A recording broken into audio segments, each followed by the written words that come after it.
Welcome to the Festival of Entrepreneurs, recorded live at the NEC in Birmingham. Over the next few minutes, you'll hear from some of the most incredible founders, investors, and business leaders who joined us this year. I'm going to talk to you about this exponential curve.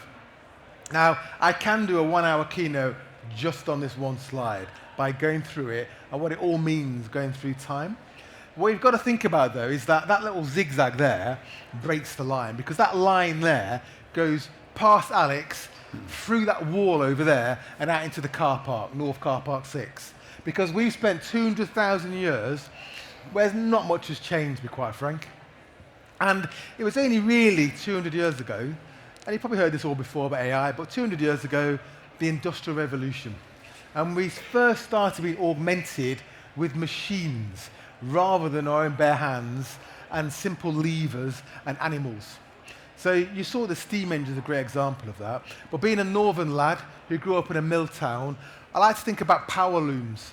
So power looms took 150 years before they became ubiquitous, or spinning jennies. Choose your technology. And then we got the second industrial revolution. And that was really more about electrification, the railways, consumer technology kind of kicked in, and the world began to change. And you saw things like railways.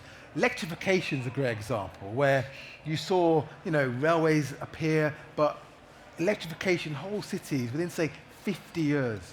So you've gone from 150 years to kind of 50 years.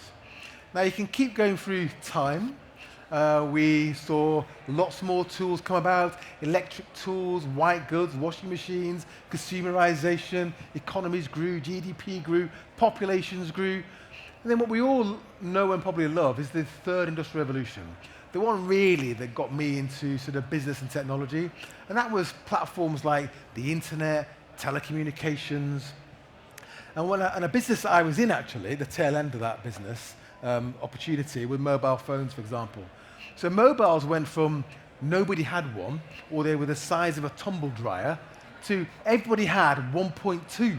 Don't ask me how that works. Everyone had 1.2 phones. And that took about 20 years. 150, 50, 20. Then you start to get into the internet age, where you start to see e-commerce, social media, these platforms begin to grow. And they grew like Facebook, probably 5, 6 years. So 150, 50, 20, 5. Then you have things like TikTok, ChatGPT, getting to 100 million users in several months. Now, think of that curve, it's steepening. Things are happening faster. And in AI is its own exponential. And in some ways, we often talk about implementing AI, you've got exponentials on exponentials. AI plus quantum, genomics plus quantum, blockchain plus AI. They're building on each other. Things are happening faster. And I hate to mention COVID, especially in an events company, but think of COVID, right? So you heard someone's got a cough in Wuhan. Don't worry, I will get into marketing at some point. Someone's got a cough in Wuhan. You think, well, who cares? Where's Wuhan? And 6 months later, you can't leave your house by law. That's exponential change. It starts slowly. And it's happening now. You just can't quite feel it yet, but it's going to take off. So we're now in what we call the AI-assisted era, an era where you should all be individually and in your businesses augmented by this technology. And if you're not already, and I really mean this, personally, there's nothing I do cognitively where I don't use AI at some point. If you're not doing it already, you should be. And I'm not just standing up here trying to flog AI. I partly am, but actually I really believe this, and I really, really mean it, that it matters and you should be using it. And then we're going to go into a world which I was having a conversation with a lady at the back there about a human first world becoming an AI sort of first world, cognitive labor, and eventually physical labor, robots. So there's going to come a time very soon where this technology, it's not quite there yet, it's better than us, it's inevitable this, than everything. Better, faster, cheaper, safer at all cognitive tasks. Within one political administration, within one business planning cycle of 3 to 5 years, we're going to kind of get there. One of the most tiring things in our job, myself and Alok, is updating our flipping slides. because this moves so quickly, right? So this is Q2 2023. Everyone's talking to ChatGPT. Suddenly, a diffusion model creates a video of Will Smith eating spaghetti, sort of. It was amazing at the time, but it is still a bit rubbish. Fast forward to Q2 this year, suddenly, what you would have heard is Will Smith eating the spaghetti. What it's now doing is HD video, but also it's creating the audio. HD quality video and audio. You also might notice it's not quite Will Smith now because I think the copyright lawyers caught up. But what you're now getting at the beginning of this year is HD quality and it's creating the audio. Now, you probably won't get the audio now. No, we're not. It's probably too loud. Now, this was last week. Literally last week. Anyone hear about Sora 2? Does that mean anything to anybody? Right. So, Sora was OpenAI who made ChatGPT. They created a video model. And you've seen Kling from China, VO3 from Google. And the point here is, just watch this. This was their kind of opening advert. And you might notice here, you see Sam Altman in this video, who's the CEO of OpenAI, who made ChatGPT. This isn't Sam Altman.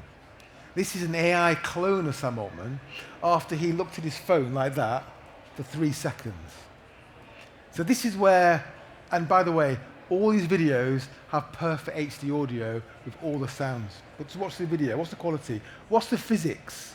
What's the sand, the droplets of water, the wind, Sam Altman's face, the lighting? So what it's now doing is creating worlds. And when you think about robots, which are coming down the line, look at the sand. These are worlds that obviously don't exist. They can now be created on the fly. So when you're thinking now about marketing, when you're thinking as an entrepreneur, whether you're kind of right-brained or left-brained, that has completely freaked out. There we go. So whether you're right-brained or left-brained, I'm very, I think in pictures. I wave my hands around quite a lot, but I'm rubbish at drawing. So you would have seen here, actually, that elephant makes perfect noise. So all of that is now capable. You can have a marketing image, a 3D image, a video, a picture, anything, cartoon, manga, whatever the hell you think of, and you and I love this. I can now conjure that into existence. So the days of anyone in a creative agency here? Right, so creative agencies, you've got to start thinking about delivery, because you see this stuff, is going to change. You've now got to start becoming the strategy. Tools we use. We all love SaaS. We all pay for too much software as a service because we have to use it. Why would you pay per seat per month? Because you need a human to use it.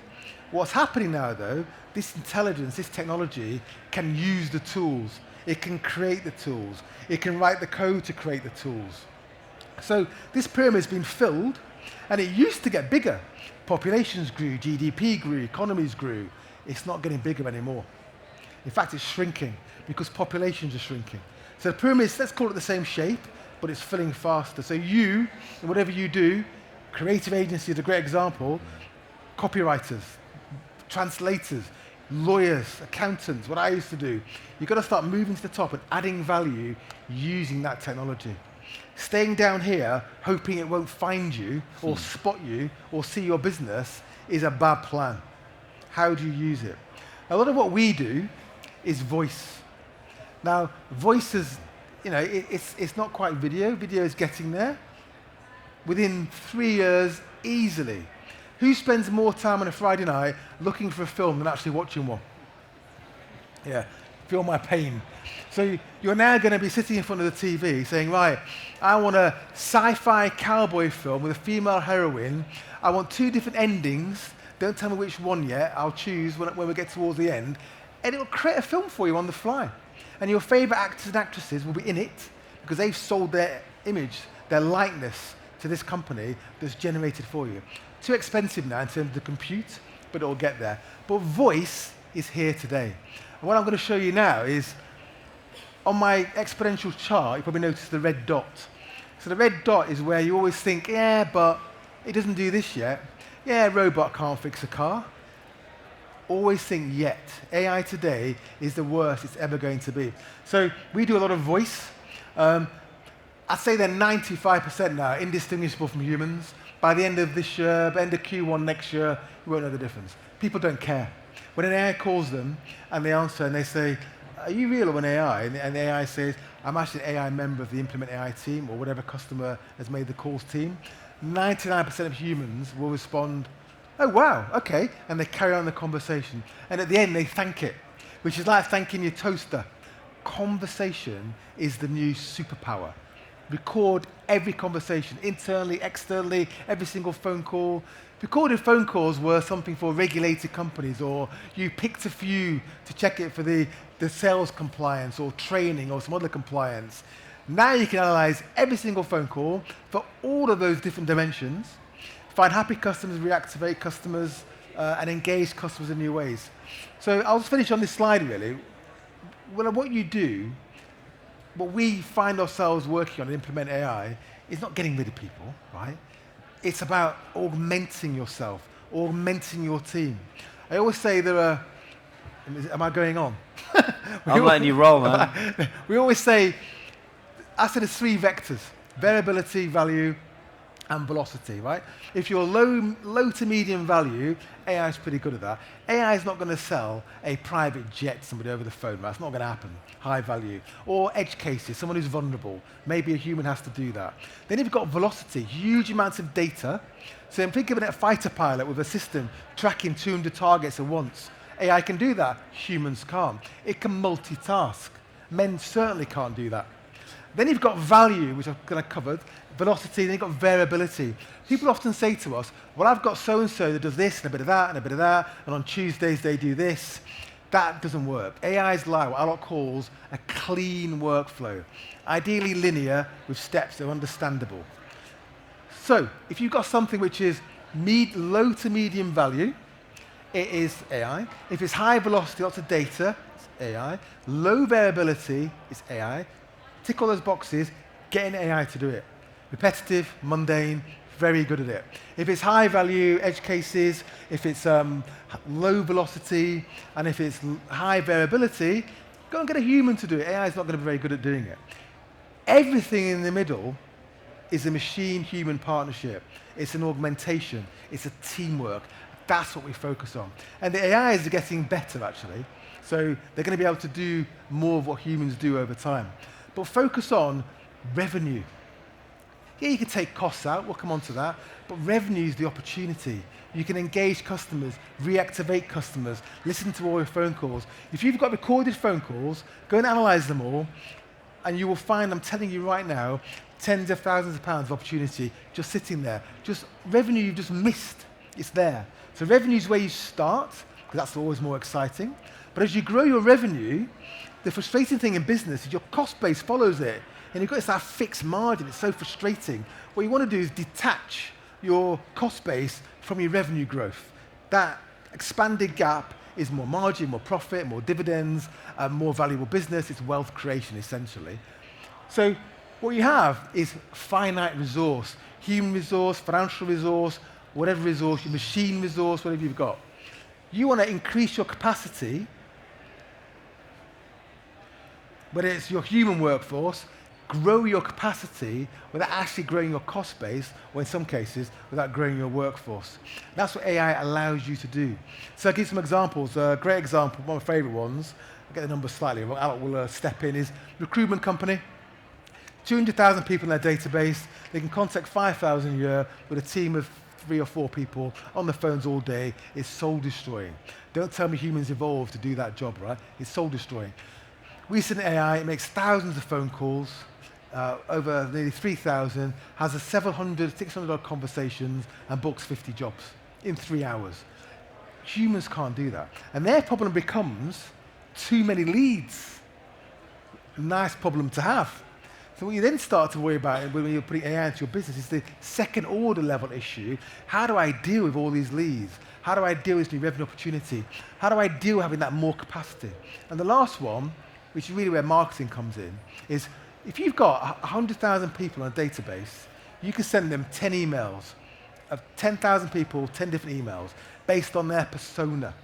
I can now send that chap who was supposed to come to a property training event an email, a voice note, or get an agent to call him that understands exactly what his aspirations are, what he wants to do, why he wants to do it, why he didn't make it. I could send 10,000 of those to 10,000 people.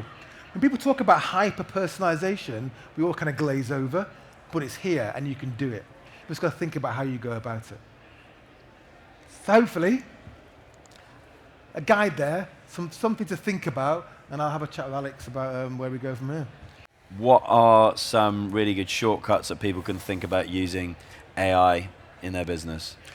So I haven't got all the slides, there's a lot more slides here. So the amazing thing is, we talk to a lot of people in businesses, quite well-established businesses, and what they say is, if I could start this business again, AI first, it would look completely different. Yeah. Problem is, what you have are systems, processes, legacy, infrastructure, commitments, contracts, mindsets, policies, SOPs, and it's very hard to move the old tanker.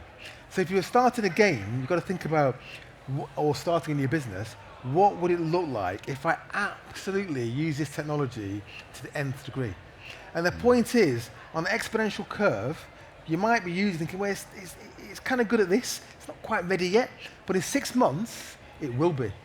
So the curve, this acceleration of this technology and its advancement means that things you couldn't do or can't quite do now, you'll be able to do in 6 months. Yeah. So the opportunity now often is to look at industries that already exist and look at what it is. It can be law, it can be manufacturing, it can be recruitment, it can be pharmacy with all these different companies, financial services.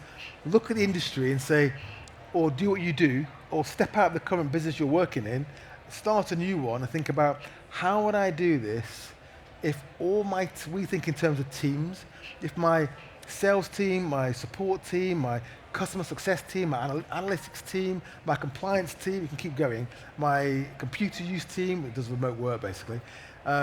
If they were all AIs, what would it look like? How much more efficient would I be? And how many fewer people would I need to employ to do the same thing? I think that's the opportunity. We often think, Alok and I, about, because we understand AI, we could almost spin up businesses in different sectors, because we can see how you can automate it. We just don't have the time. Always a challenge. So how do you personally use AI tools day to day, you and Alok, in Implement AI? Talk us through that. So we are, I'm going to admit it, so we are slightly in the old founder syndrome of you're not always eating as much of your own thing. So what we've done is we've spent 2.5 years working with businesses of all sizes. We've got companies from, I'd say, 1 million, 2 million revenue, up to FTSE 100, 5 billion, one of our customers. And we work with them to understand how they think about this technology, not just the technology, the internal friction, the mindset, plugging it into their systems, embedding it in their current workflows. We spent 2 years doing that. And from that, we realized that to scale this, we could build a platform. So we built what we call the AI OS, an operating system. And that's a platform of digital workers across different ones. They can be teams. You can have many of the same worker or different workers working together. They've got shared memory, 600 integrations, and they can complete tasks like phone calls, email, WhatsApp, whatever you want them to do, basically. Very, very powerful, highly configurable. That's what we've sort of built.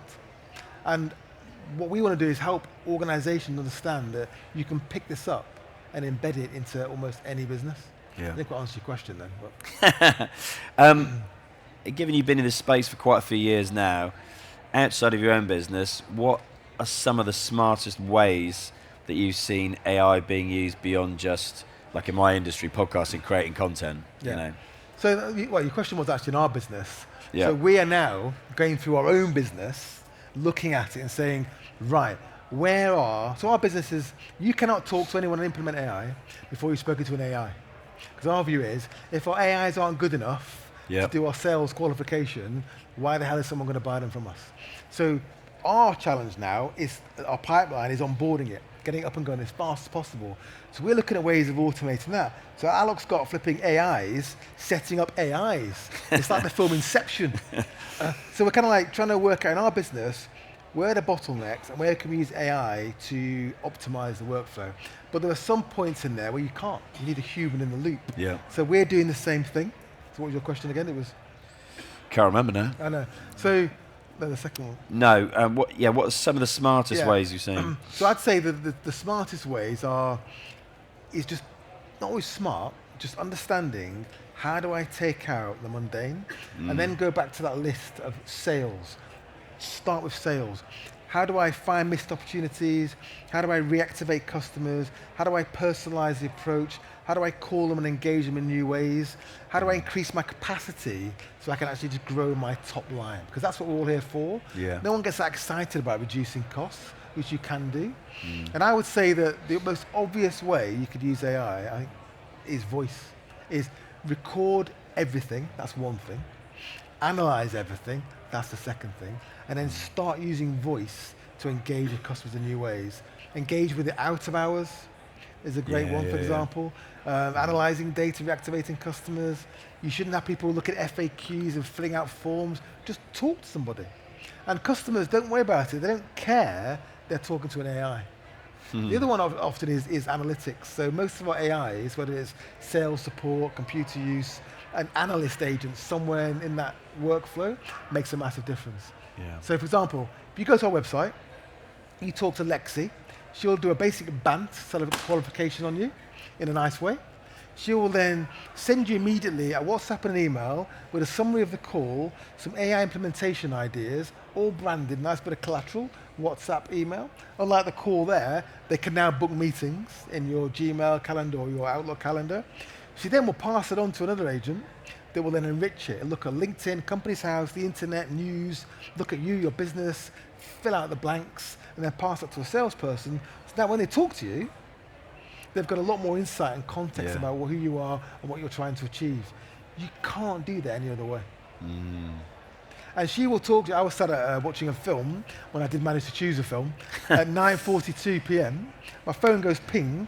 Someone's had a conversation with Lexi and booked a meeting for the next day. Now, although we do this all day, every day, you would have thought that's not exciting. It freaks me out. I love it. It's just amazing that you can do that. We couldn't do it before. Yeah. I'd like to open this up. Who's got a question? I have a question about hallucination. I know So where are you? with AI, certain question, it might give you the wrong answers. What is the risk with your product on hallucination? And also more generally about AI. I'll forget. Let me do that one first. So, a couple of ways I can approach that. The first one, it was just slightly light-hearted. Hands up, whose colleagues never mess things up and make mistakes? Thank you. So that's one answer. Is don't compare AI to the almighty. Compare it to the alternative, which is us, right? So they don't have bad days. They don't have, they're infinitely patient. They understand empathy, believe it or not. You can be programmed into it. So that's the first thing, actually, is that you are comparing it to humans, which are not as effective. Now, the second thing, though, is that over time, these AI models are going to have to engineer these problems out. So you're seeing now in ChatGPT 5, hallucinations are down 80%. So hallucination, and they're beginning to understand, actually, they're beginning now to understand why they hallucinate. So they never want to say no, and now they often say, I don't understand, rather than make it up. So they're understanding now why these things happen, and they will be engineered out. Also, don't forget, the models we're dealing with now, GPTs, or diffusion models, these are probably not going to be the models or the technology that takes us to AGI, general intelligence, or ASI, super intelligence. This is just a passing technology that is showing us a path, but it's probably not going to be the one we end up using in 10 years. So as that evolves, all these issues are going to go away. And the last thing I'd say, if you're worried about it being right, don't ask open-ended, complicated questions. Give it the right piece of data and guardrails, and ask it to do things within a box So it's unlikely to end up too far outside of that box. Even then, if you think it might end up outside of that box, put a QA layer in. Have another agent check what the agent's doing and saying and reporting, and have an audit trail as well. So just like humans, you check them, you check compliance, you check they're trained properly, you upgrade them, you update them, you retrain them. It's exactly the same. The last question. You got another question? Yeah, one more. You said that at some point that AI won't replace people. When in actuality, I think it would, because it's so effective that people are going to hire AI agents to take calls for sales leads. I got it. So how, obviously, it's going to displace people. Yeah. Where do you see that going in the future? Because those customer service agents are going to have to go somewhere. Yeah. And not everyone can convert to tech. Yeah, I've got it. I'm going to give it a plug. I've got a LinkedIn newsletter. I write about this stuff, post-labor economy. So it all depends on your timeline. So let's go 30 years out. I think work is going away. Period. Not because we want it to, but I don't see why work defines us. It's just happened because of the way our economies are constructed. Exactly. And the bottom line, taking out costs, making things more productive, more effective, will drive us to the bottom line using AI. It just will. Cognitively, and then physical AI as well, robots. It's going to happen. That's 30 years out. But let's come back now to 5 years, a realistic planning horizon. That's not going to happen. If AI stopped today, like literally all R&D, and all we had was ChatGPT 5 and Claude and Sonnet, all the ones we've got today, all the good ones, and maybe the Chinese ones and the open source ones, the llamas of the world, probably take 5 years for that to really be embedded in our economy. And that's enough to change things dramatically. So I say in a 5 years planning horizon, you're going to start to see the technology improve massively, the sort of frontier move out. But our business, says it on the shoes, is implementing it. And if you're not implementing it, it may as well not exist. So in 5 years, it'll start to change things massively. I think in 5 years, if your business isn't driven in very serious ways by AI, you will not be competitive. You will be out of business. I don't care what you do. When I'm a lawyer, a banker, I've been a hedge fund manager, all the jobs I did, the value of them is going to zero. Question at the back there. You got the mic? Hello? Oh, okay, let's go there first and then we'll take it back over there. Hi. This doesn't... Oh, here we go. How do you balance automation with AI with the authenticity of your brand? So the two aren't mutually exclusive, that's the first thing. I mean, our brand is about automation and AI, okay? I'd say our brand's reasonably authentic. We've got me and we've got Alok out there doing our thing. But don't confuse yourself that AIs, again, and also don't be a red dot. Always put yet. So whatever you say about AI today, it's the worst it's ever going to be. The voice models, the video I showed you, it's dial-up internet, I always call it. It literally is dial-up internet. I grew up with dial-up internet, I'm that old sadly, and I've got a Starlink on my camper van. That took 30 years, right? You've seen the same in AI in probably 3 years. Then it'll be a year, 6 months, a month, a week, a day, a couple of minutes, seconds. It's evolving that quickly. So you've got to understand that AI will be as good as us at being empathetic, at being funny. All these things we think are human, the human magic, they're going to be able to replicate pretty soon. So if you want your brand to be empathetic or you want your brand to be very serious and professional, your AI colleagues, this is what we do for a living, they're set up to be like that. I mean, I don't tell you too much, Alok will kill me, but we're selling AIs now that are dynamic, so they'll I'm not giving too much away. They'll change themselves to match you as opposed to the next person who calls is somebody else, dynamically.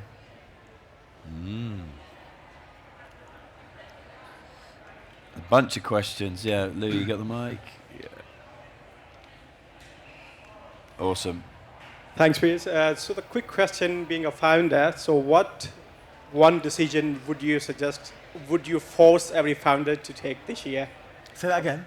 So one decision any founder should take in terms of AI this year? Right. So being a founder. So I would start with yourself. I'd start with using AI. Hands up who uses an AI. Be honest. Hands up who uses the paid version. Hands up who uses the most expensive paid version. Me and a lot.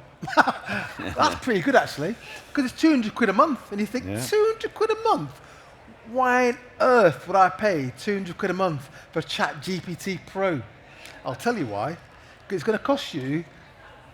The ROI on that personally is enormous in your cognitive ability in terms of the enhancement of it, the augmentation, your output, the quality of your output. You're going to get paid back 2,400 quid, whatever you pay in a year. You put it through your company, it's tax deductible. You're going to get that back and some, probably 10x in a year. So you should all be, if you can afford it, using the pro models to do almost everything. So take a LinkedIn article, right? I write LinkedIn articles, right? So I'll have an idea. I'll sit there, I'll think, okay, I've got some ideas. Here's some ideas. What do you think? My AI knows me pretty well, because I use it all the time. They go, well, this is more you. Now I've got flipping ChatGPT Pulse. I wake up in the morning, it's going, Piers, I was just thinking overnight that you were looking at this yesterday. So I had a little look over here and thought you might find this interesting. I'm kind of thinking, yeah, I do actually. It's nuts. So then I might look at that and think, that's quite about an article. So then I'll do the research about the article. Then I'll say, okay, I don't like that. Who types when they're talking to their AI? Thank God for that. Use voice, so you're talking to it now, right? Chatting away, I don't like that, I don't like number 3, that's quite good, let's build that one out. It'll build out a sort of a framework for the article. Okay, then I'll kind of write on there a little bit, or speak to it. I just talk to it, I dictate, don't write anymore, much faster. And I go, okay, and then I'll kind of do a draft. And then I'll have a go at it to make it Piers. And I'll go, right, what do you think of that? It'll go, I'll tighten it up, and it tightens it up. Then I post the damn thing. Do you thank it for doing that? Do you say please and thank it? It's a waste of tokens. I always do that. Sam Altman's already said that. He was worried it's going to remember you when it's embodied. Yeah, exactly. So that's one thing. The other thing, anything you do, just get it to check it. Get it to look at it and then give you feedback and use it. So I'm telling you now, if you want to be successful, and you're not using your AI of choice, I don't care which one it is, to be your sidekick, your infinitely patient mentor, your friend, it could be your counselor, it could be your flipping spiritual advisor, I don't care.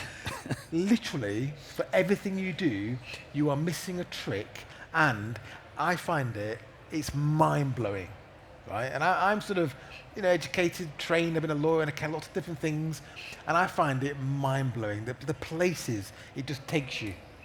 So that's what I'd say. Don't worry about your business, start with yourself.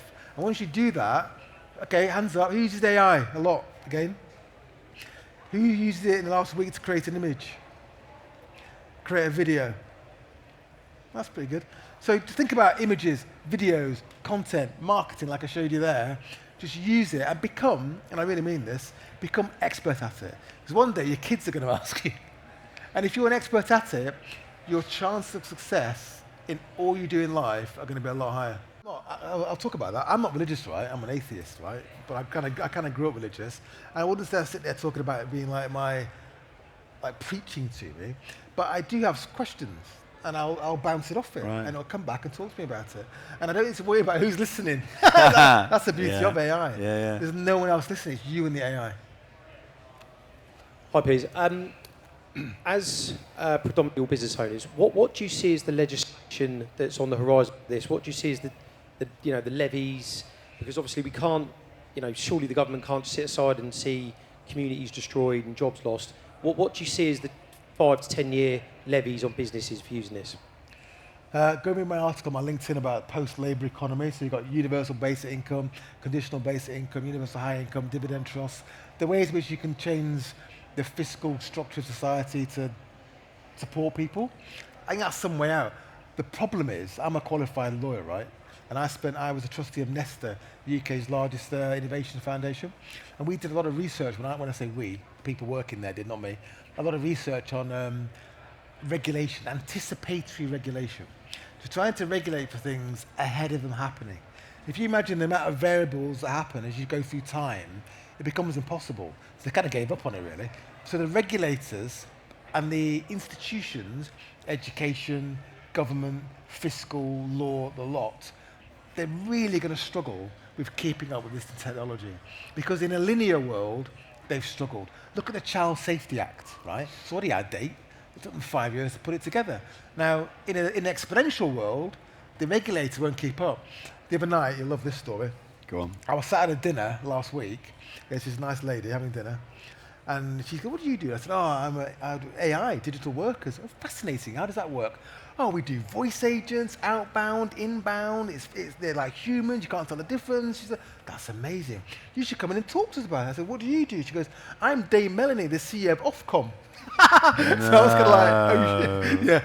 Anyway, so quickly I'm on the internet learning about we covered all the bases. Oh, Jesus. But you're going to see everything change, and this is the big opportunity. This is the biggest opportunity, I think, there will ever be in economics, because there won't be another one. There won't be another curve like this, because there'll come a point where it's taken over by AGI, ASI, not us. So this is the last exponential opportunity, I think. Whether you're in AI, genomics, healthcare is massive as well. That's changing. It's not just what we do. Healthcare, space, another one. These exponential technologies are going to change our world. We're going to, going back to your question, we're going to live longer. It'll solve aging. Sadly, probably not in my lifetime, but maybe my kids. It'll solve nuclear fusion. Energy is going to be abundant and free. There will be issues about what we do all day.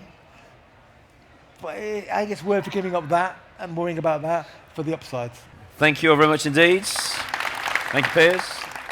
Thanks for watching this special episode from the Festival of Entrepreneurs. Our mission is simple: to help founders and business owners grow faster, think bigger, and take action. And if you were part of the event, thank you for joining us and being part of the community. And if you missed it, don't worry. We'll be back with even more ideas, inspiration, and opportunities to help you take your business to the next level. You can find out more and register for future events at festivalofentrepreneurs.co.uk.